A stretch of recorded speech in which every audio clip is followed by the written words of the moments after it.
Hello dear student. Today we are going to revise chapter number 8, How do organisms reproduce, that we have already started in April month.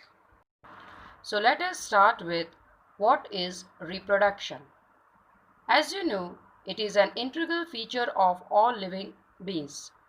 The process by which a living being produces its own life is called reproduction.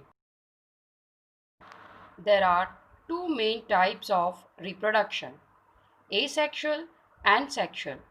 In asexual reproduction, a single parent is involved and no gamete formation takes place. The method is called asexual reproduction. While in sexual reproduction, two parents are involved and gamete formation takes place. The different type of asexual reproduction. First, fission, which is of type binary fission, multiple fission. Vegetative propagation. Third, budding, regeneration. Fifth, fragmentation. Sixth, spore formation. Now let us see these type of asexual reproduction one by one. Fission takes place in many unicellular organisms. In binary fission, the organism simply splits into two equal halves, for example, bacteria and protozoa.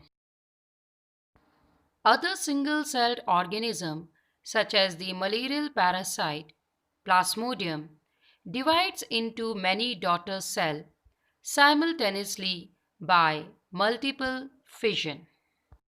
Now let us see the next asexual reproduction, that is budding.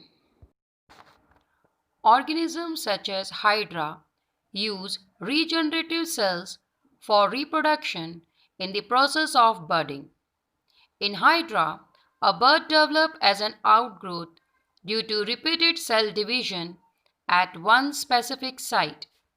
These buds develop into tiny individuals and, when fully matured, detached from the parent body and become a new independent individual. Let us now revise the next asexual reproduction, that is fragmentation. You can see here the example of Spirogyra. It simply breaks up into smaller pieces upon maturation. These pieces or fragments grow into new individuals. Now let us see the next asexual reproduction, that is regeneration. Many fully differentiated organisms have the ability to give rise to new individual organisms from their body parts. That is, if the individual is cut down or broken up into many pieces, many of these pieces grow into separate individual. Here you can see the example in case of planaria. Planaria can be cut down into number of pieces and each piece grows into a complete organism. This is known as regeneration. It is carried out by specialized cells. These cells proliferate and make large number of cells. Mass of cells, different cells undergo changes to become various cell types and tissues. Now let us revise the next asexual reproduction, that is spore formation.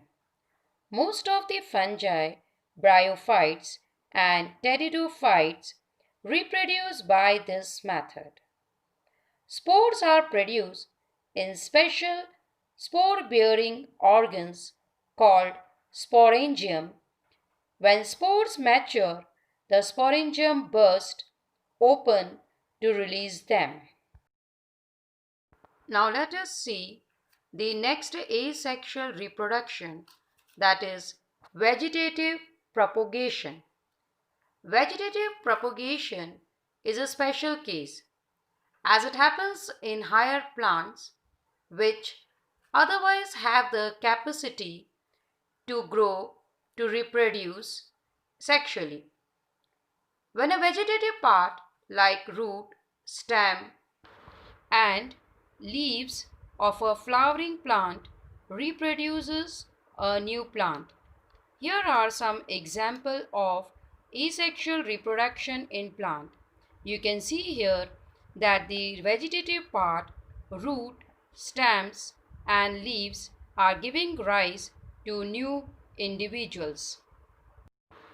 This vegetative propagation can also be done artificially, and it is used to grow many plants. Artificial propagation can be done by grafting, layering, and cutting. Let us now study what is plant tissue culture. In plant tissue culture, new plants are grown by removing tissues or separating cell from the growing tip of a plant. The cells are then placed in an artificial medium where they divide rapidly to form a small group of cells called callus. The callus is transferred to another medium containing hormones for growth and differentiation. The plantlets are then placed in the soil so that they can grow into a mature plants. Using tissue culture, many plants can be grown from one parent in a disease-free condition. This technique is commonly used for ornamental plants. By this, we have completed with the revision of asexual mode of reproduction. In the next class, we will be continuing with the sexual reproduction. In flowering plants, we have discussed with the different parts of the flower, so we'll continue with the same. Thank you.